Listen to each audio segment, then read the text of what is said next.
ታሪካችን የሚጀምረው በሁሉም አቅጣጫ ውሃ በተከበበች ከዓለም የተገለለች አንዲት ደሴት ላይ በተገነባ አስፈሪ እስር ቤት ነው። ይህ እስር ቤት ዝም ብሎ እስር ቤት አይደለም። ተስፋ የሚቆረጥበት የሰው ልጅ መኖሪያ ሳይሆን መቃብር የሚሆንበት ቦታ ነው። እስካሁን ድረስ አንድም እስረኛ ከዚህ ደሴት አምልጦ አያውቅም። ምክንያቱም እዚህ የሚጣሉት የዕድሜ ልክ እስራት የተፈረደባቸው ጨካኝ ወንጀለኞች ብቻ ናቸው። በዚህ መሃል አዳዲስ እስረኞች በጀልባ ወደ ደሴቱ መጡ። ከመጡት እስረኞች አንዱ ኤድመንድ ይባላል። ኤድመንድ ወደ እስር ቤቱ አዛዥ ፊት በመቅረብ በለቅሶ የታጀበ ድምፁን አውጥቶ አዛዡን እባክህ እኔ ንጹህ ነኝ፣ እዚህ የመጣሁት በውሸት ክስ ነው፣ የሰራሁት ምንም አይነት ወንጀል የለም ሲል ተማጸነው። አዛዡ ግን እጅግ ክፉና የሰው ሲቃይ የማይገደው ሰው ነበር። ፊቱ ላይ በሚታይ ንቀት ሳቅ በሴራ እንደተጠመድክና ንጹህ እንደው ካውቃለሁ፣ ወንጀል ሰርተ ቢሆን ኖሮ አገር ውስጥ ባለ ተራ እስር ቤት ትታሰር ነበር። ነገር ግን እዚህ ራቅ ያለ ደሴት የሚመጡት ያንተ አይነት ሰዎች ሴራ የተጎነጎነባቸውና ዓለም እንድትረሳቸው የሚፈለጉ ምስኪኖች ብቻ ናቸው አለው። ኤድመንድ ይህንን ሲሰማ በጣም ደነገጠ። አዛዡ ንጹህ መሆኑን እያወቀ ሊቀጣው መሆኑን ሲረዳ አዛዡ ራሱ የጠላቶቹ ተባባሪ መሆኑን አረጋገጠ። አዛዡም ጭካኔውን ለማሳየት መጀመሪያ ኤድመንድን ክፉኛ ደበደበው። ከዚያም ጠባብ ክፍል ውስጥ ዘጋበት። ኤድመንድ የታሰረበት ክፍል እጅግ ጠባብ ነበረች። ብርሃን የሚገባው ከእንጨት በተሰራ በር ላይ ባለች አንዲት ትንሽ መስኮት ብቻ ነው። ይህ በር ደግሞ በዓመት አንድ ጊዜ ብቻ ነው የሚከፈተው። አዛዡ በሩን ከፍቶ የሚገባው ግን ለምህረት አይደለም፣ ያለምንም ምክንያት እስረኞቹን ለመደብደብ ብቻ ነበር። በዚህ እስር ቤት ውስጥ ጊዜ የሚለካው በድብደባ ነው። እስረኞቹ ክፉኛ ሲደበደቡ አንድ የህይወታቸውን ዓመት በዚያ ሲኦል ውስጥ ማለፉን ይረዳሉ። በዚህም መልኩ ቀናት አልፈው ወራት ተተኩ። ኤድመንድ በዚያች ጠባብ ክፍል ውስጥ ብቻውን መሆኑ አእምሮን ሊያናጋው ደረሰ። በቀሪው ህይወቱ በዚህ ጠባብ ሳጥን ውስጥ እንዴት እንደሚኖር ማሰብ አቃተው። አንድ ቀንም በዚህ የገሃነም ህይወት ተስፋ ቆርጦ ራሱን ሊያጠፋ ወሰነ። ነገር ግን በመጨረሻው ሰዓት ራሱን ገታ። በአምላኩ ላይ እምነት ስለነበረው አንድ ቀን ፈጣሪ ፍትህ ይሰጠኛል ብሎ ያምን ነበር። ነገር ግን በዚያ እስር ቤት ውስጥ 12 ዓመታት ሲቆጠሩ የእምነቱ እየጠፋ መጣ። ላልሰራ ወንጀል የሚከፍለው ዋጋ ሰባበረው። እዚህ ተዘግቶብኝ እሞታለሁ ብሎ ሲያስብም ድንገት ወለሉ መንቀሳቀስ ሲጀምር ኤድመንድ በድንጋጤ ወደ ኋላ ፈገፈገ። መንፈስ መጣብኝ ብሎ እየተንቀጠቀጠ ሳለ ከመሬት ስር አንድ አዛውንት ብቅ አለ።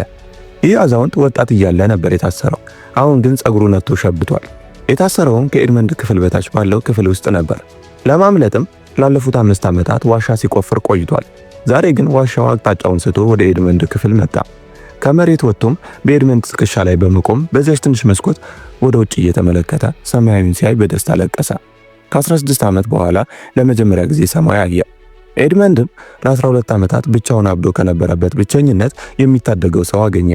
አዛውንቱም ለ5 ዓመት አቅጣጫ ስቼ ነበር የቆፈርኩት፣ አሁን ግን ሰማዩን ስላየሁት ወዴት መቆፈር እንዳለብኝ ያውቃለሁ። አንተ ከረዳኸኝ ደግሞ ስራችን ቀላል ይሆናል፣ ሁለት ስንሆን በፍጥነት እንወጣለን አለው። ሌላ ተጨማሪ ስምምነትም አቀረበለት። ዋሻውን እንዲቆፍር ከረዳው በምላሹ ሳይንስ፣ ሂሳብ፣ ማንበብና መጻፍ ሊያስተምረው ቃል ገባለት።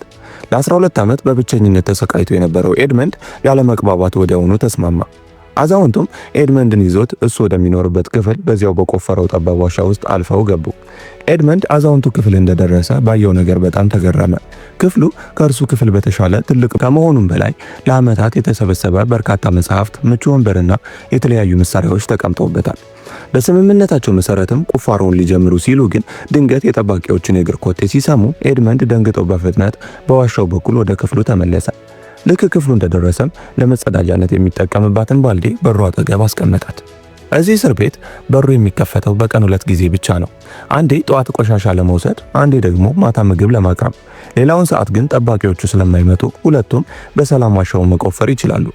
በእቅዳቸው መሰረትም ቁፋሮውን ቀጠሉ። ለወራት በከባድ ድካም ከዋሻው የሚወጣውን አፈር በሽንት ባልዲያቸው ውስጥ እየጨመሩ ለጠባቂዎቹ ይሰጧቸዋል። ጠባቂዎቹም አፈር መሆኑን ሳይረዱ ከቆሻሻው ጋር አውጥተው ይጥሉታል። በዚህ መሃል አዛውንቱ ለኤድመንድ ትምህርት መስጠት ጀመረ። ማንበብና መጻፍ ብቻ ሳይሆን የሰይፍ ፍልሚያ ስልቶችንም በሚገባ አስተማረው። ከጥቂት ወራት ልምምድ በኋላም ኤድመንድ በሰይፍ ፍልሚያ እጅግ ጎበዝ ከመሆኑ የተነሳ አስተማሪውን አዛውንት እንኳን ማሸነፍ ጀመረ። አንድ ምሽትም ሲጨዋወቱ አዛውንቱ የቀድሞ ታሪኩን ለኤድመንድ እንዲህ ሲል አጋራው። እኔ በአንድ ወቅት በናፖሊዮን ጦር ውስጥ ነበርኩ። በኋላ ግን ሰራዊቱን ለቅቄ ስፖርት የተባለ እጅግ ባለጸጋ ሰው ጸሐፊ ሆንኩ። ስፖርት ሲሞት ግን ትልቅ ሀብት ቀብሯል የሚል ወሬ ተናፈሰ። ናፖሊዮንም ያንን ሀብት ስለፈለገ እኔን አግቶ ሀብቱ ያለበትን ጠየቀኝ። እኔ ግን ምንም የማውቀው ነገር አልነበረም። በዚህም ምክንያት እዚህ እስር ቤት ውስጥ ወረወረኝ አለው። ኤድመንድ ይህንን ሲሰማ በናፖሊዮን ላይ ያለውን ንዴት ጨመረ። ምክንያቱም እርሱም እዚህ የታጎረው በናፖሊዮን ተንኮል መሆኑን ያውቃል። ታሪካችንም ኤድመንድ የራሱን ታሪክ ማውጋት ጀምሮ ታሪኩም ወደ ኋላ ይመልሰንና ኤድመንድና የልጅነት ጓደኛው ፈርናንድ በመርከብ ድርጅት ውስጥ አብረው ይሰራሉ። አንድ ቀንም የመርከባቸው ካፒቴን ክፉኛ ታመመ። ኤድመንድም ካፒቴኑን ለሕክምና በአቅራቢያው ወዳለች ደሴት በጀልባ ወሰደው። ነገር ግን ደሴቱ ላይ እንደደረሱ የብሪታንያን ወታደሮች ያዟቸው። በዚያች ደሴት ላይም ናፖሊዮን ታስሮ ነበር። ብሪታንያውያን ኤድመንድንና ፈርናንድን የናፖሊዮን መልእክተኞች ናቸው ብለው ሊገሏቸው ሲሉም ናፖሊዮን ግን እነዚህ የኔ ሰዎች አይደሉም ብሎ በብልሃት አስለቀቃቸው። የካፒቴኑን ሕይወት ለማዳንም ሐኪም አስመጣ። ኤድመንድም ናፖሊዮንን እንደ ጥሩ ሰው ማየት ጀመረ። ነገር ግን ናፖሊዮን ይህን ሁሉ ሲያደርግ የነበረው ለጥቅሙ ነበር። ኤድመንድን ጠርቶም አንዲት ደብዳቤ ሰጠውና ክላሪዮን ለተባለ ወዳጁ እንዲያደርስለት ለመነው። ኤድመንድ መጀመሪያ ቢፈራም ናፖሊዮን ግን ደብዳቤው ለአንተ ምንም አደጋ የለውም፣ ሚስጥር ስለሆነ ግን ለማንም አትናገር ብሎ አታለለው። ፈርናንድም ይህንን ሁሉ በድብቅ ያይ ነበር። ኤድመንድ ግን ለፈርናንድ ምንም አልነገረውም። በሚቀጥለው ቀንም ካፒቴኑ እንደሞተ ተሰማ። ወደ ከተማ ሲመለሱም የመርከቡ ባለቤት በኤድመንድ ቅንነት ተደንቆ አዲስ ካፒቴን አድርጎ ሾመው። ይህ ደግሞ የኤድመንድን ጓደኛ ፈርናንድንና ከፍተኛ ቦታ ይፈልግ የነበረውን ሬድ የተባለውን ሰራተኛ በቅናት አቃጠላቸው። ፈርናንድም ኤድመንድን የሚጠላበት ሌላ ምክንያት ነበረው። እርሱም መርሴዴስ የተባለች የኤድመንድ ፍቅረኛ ናት። ፈርናንድ መርሴዴስን ከልጅነቱ ጀምሮ ቢወዳትም እርሷ ግን የምትወደው ኤድመንድን ብቻ ነበር። በዚህም ምክንያት በቅናት ያበደው ፈርናንድ ከሬድ ጋር በመሆን ኤድመንድን ለማጥመድ ሴራ ጎነጎኑ። ኤድመንድና መርሴዴስም ስለ እድገታቸውና ስለ ትዳራቸው እያወሩ ሳለ ድንገት ፖሊሶች መጥተው ኤድመንድን አስረው ዳኛው ዊልፎርድ ፊት አቀረቡት። ዳኛውም ስለ ደብዳቤው ሲጠይቀው ኤድመንድ ምንም ሳይደብቀው ደብዳቤውን ሰጠው። ዳኛው ደብዳቤውን ሲያነበው ናፖሊዮን ለብሪታንያ ወታደሮች ወጥመድ እያዘጋጀ መሆኑን አወቀ። ኤድመንድም ማንበብ እንደማይችልና ንጹህ መሆኑን ተረድቶ ሊለቀው ሲል ድንገት ደብዳቤው ለማን እንደተላከ ጠየቀው። ኤድመንድም ለክላሪዮን ነው ብሎ ሲመልስ ዳኛው ዊልፎርድ በጣም ደነገጠ። እጆቹም መንቀጥቀጥ ጀመሩ። ምክንያቱም ያ ናፖሊዮን መልእክት የላከለት ክላሪዮን የተባለ ሰው የዳኛው ዊልፎርድ የገዛ አባቱ ነበር። አባቱ የናፖሊዮን የቅርብ ደጋፊ መሆኑ ከታወቀ ደግሞ ስልጣኑን ያጣል፣ ስሙም ይጠፋል። ለዚህም ሲባል ወዲያውኑ ደብዳቤውን እሳት ውስጥ ጨምሮ አቃጠለው። ከዚያም ወደ ኤድመንድ ዞር ብሎ ይህንን ደብዳቤ እንዳየህ ለማን ተናግረሃል ሲል ጠየቀው። ኤድመንድም ለማንም አልተናገርኩም ሲል በየዋህነት መለሰ። ዳኛውም የተረጋጋ በመምሰል ጥሩ ነው፣ አሁን በሰላም ወደ ቤት መሄድ ትችላለህ፣ ጠባቂዎቼ በሰረገላ ያደርሱሃል አለው። ኤድመንድ ነፃ የወጣ መስሎት በደስታ ወደ ሰረገላው ገባ። ነገር ግን ሰረገላው ውስጥ እንደገባ በሩ ከውጭ ሲቆለፍበት ኤድመንድ እንደተታለለ ገባው። እንደምንም አምልጦም ወደ ጓደኛው ወደ ፈርናንድ ቤት ሮጠ። ለጓደኛውም ሁሉንም ነገር ነገረው። ፈርናንድ እርዳኝ፣ ናፖሊዮን ደብዳቤ ሰጥቶኝ ዳኛው አሰረኝ እያለ ተማጸነው። ፈርናንድ ግን በንቀት እያየው ኤድመንድ ሁሉንም ነገር አውቃለሁ፣ ናፖሊዮን ደብዳቤውን ሲሰጥ አይቻለሁ፣ ተኝተህ ሳለም ደብዳቤውን ከኪስ አውጥቼ አንብቤዋለሁ፣ ለዳኛው አስልፌ የሰጠሁህም እኔው ራሴ ነኝ አለው። ኤድመንድ ሰማይና ምድሩ ተደፋበት። የልጅነት ጓደኛው እንደ ወንድሙ የሚያየው ሰው ይህን ያደርጋል ብሎ አላሰበው። ሊያመልጥ ሲልም ፈርናንድ ሰይፉን መዘዘበት። ብዙም ሳይቆይ ፖሊሶች መጥተው ኤድመንድን ያዙትና ወደዚያች አስፈሪ ደሴት ወሰዱት። ትዕይንታችንም ወደ ሆኑ ጊዜ ሲመልሰን ኤድመንድ ታሪኩን ታርኮ ሲጨርስ በከባድ ስሜት ውስጥ ተዋጠ። አዛውንቱም ማጽናናውና ሁሉንም ነገር ለፈጣሪ ተወው በማለት ሁለቱም ወደ ቁፋሯቸው ተመለሱ። አንድ ቀንም ሲቆፍሩ የዛፍ ስሮችን ማየት ጀመሩ። ይህም ማለት ከምድር በላይ ሊወጡ ጥቂት ኢንቾች ብቻ እንደቀራቸው የሚያመላክት በመሆኑ በደስታ ሊያብዱ ደረሱ። ነገር ግን ደስታቸው ብዙም አልቆየም። ድንገት ዋሻው መናወጥ ጀመረ።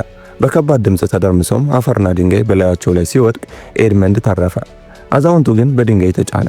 ኤድመንድም ድንጋዩን አንስቶ ቢያወጣውም ጀርባው ክፉኛ ተሰብሮ ስለነበር የመጨረሻ እስትንፋሱን እየተነፈሰ ስለ ሀብቱ አሹቼ ነበር። ሀብቱ የት እንዳለ አውቃለሁ ብሎ ካርታውን ሰጠውና ሀብቱ ያለበትን ትክክለኛውን ቦታ ነገረው። ሀብቱንም ለበቀል ሳይሆን ለበጎ ነገር እንዲጠቀምበት ቃል አስገብቶት በሰላም አረፈ። ኤድመንድ እንደገና ብቸኛ ሆነ። ነገር ግን አሁን ተስፋ የሚቆርጥበት ጊዜ አልነበረም።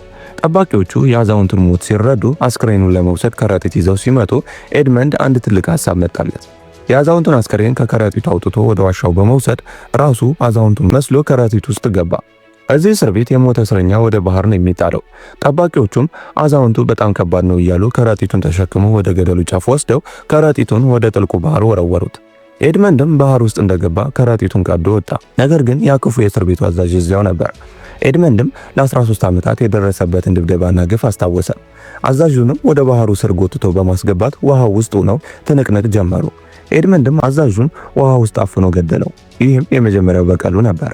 በማግስቱ ጠዋት ኤድመንድ ራሱን በአንዲት ደሴት ላይ አገኘው። ከ13 ዓመት በኋላ ለመጀመሪያ ጊዜ ነፃ አየር ተነፈሰ። በደስታም ይጮህና ይሮጥ ጀመር። ነገር ግን ደስታው ወዲያውኑ ተቋረጠ። ምክንያቱም በደሴቱ ላይ የባህር ዘራፊዎች ከበውት ነበር። መሪያቸውም እጅግ ጨካኝ ሰው ስለነበር እዚህ ደሴት ምን ታደርጋለህ ሲል ጠየቀው። ኤድመንድም መርከቡ እንደተሰበረች ሲነግረው ዘራፊዎቹ ሊገሉት ፈለጉ። ነገር ግን መሪያቸው አንድ አማራጭ አቀረበለት። ቡድናችን ውስጥ አንድ ከዳተኛ አለ፣ ያዕቆብ ይባላል። ልንገለው ነበር፣ ነገር ግን ከአንተ ጋር እንዲፋለም እናደርጋለን። ካሸነፍከው ነጻ ትወጣለህ። እሱ ካሸነፈ ደግሞ እሱን ይቅር እንለዋለን አለው። ኤድመንድ ሌላ አማራጭ ስላልነበረው በሐሳቡ ተስማምቶ ፍልሚያው ተጀመረ። ያዕቆብ ጎበዝ ተዋጊ ነው። ነገር ግን ኤድመንድ በእስር ቤት ውስጥ ከአዛውንቱ የተማረው የሰይፍ ጥበብ እጅግ የሚገርም ስለነበር ያዕቆብን በቀላሉ አሸነፈው። ሊገለውም ይችል ነበር። ነገር ግን መሪያቸውን እባካችሁ ሁለታችንንም በቡድናቸው ውስጥ አሰልፉን፣ ቡድናችሁ ጠንካራ ይሆናል ብሎ ነገረው። መሪው በኤድመንድ ጀግንነትና ድፍረት ተደንቆ ሁለቱንም ተቀበላቸው። ያዕቆብም ሕይወቱን ስላተረፈለት ለኤድመንድ የዕድሜ ልክ ታማኝ አገልጋይ እንደሚሆን ቃል ገባ። ከጥቂት ወራት በኋላም ኤድመንድና ያዕቆብ በካርታው መሰረት ወደ ተጠቀሰው ደሴት አመሩ። ደሴቱ በጣም ትልቅ ነበር። ካርታውን ተከትለው ወደ ደሴቱ መሃል ሲገቡ አንድ ጥልቅ ኩሬ ያገኙ። ኤድመንድም ኩሬው ውስጥ ዘለው በመግባት ከውሃው ስር ለዘመናት ተቀብሮ የነበረውን ትልቅ የብረት ሳጥን አገኘው። ሳጥኑን ከፍተው ሲያዩትም በወርቅ በባህር ዕንቁና በከበሩ ድንጋዮች የተሞላ ነበር። ኤድመንድም በአንድ ጀንበር የዓለማችን ትልቁ ሀብታም ሆነ። ያዕቆብ በደስታ ቢዝልም ኤድመንድ ግን ፊቱ ላይ ደስታ አይታይም ነበር። ያዕቆብ ይህ ሀብት ለኔ ትርጉም የሚኖረው ለበቀል ሲውል ብቻ ነው አለው።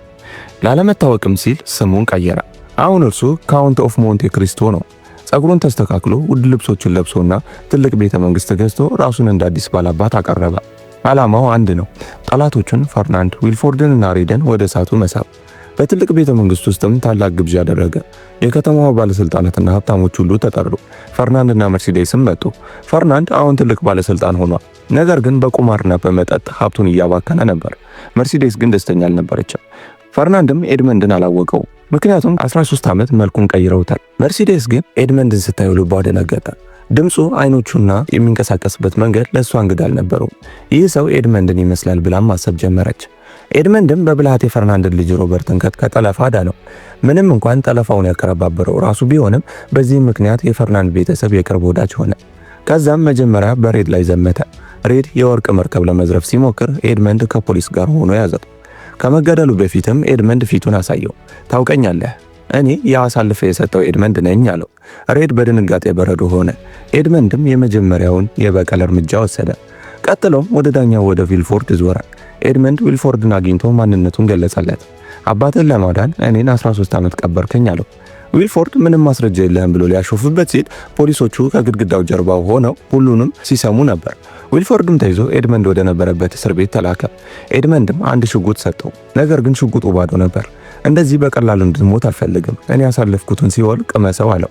ከዚያም የበቀል ወጥመዱን በፈርናንድ ላይ ይበልጥ አጠበቀው።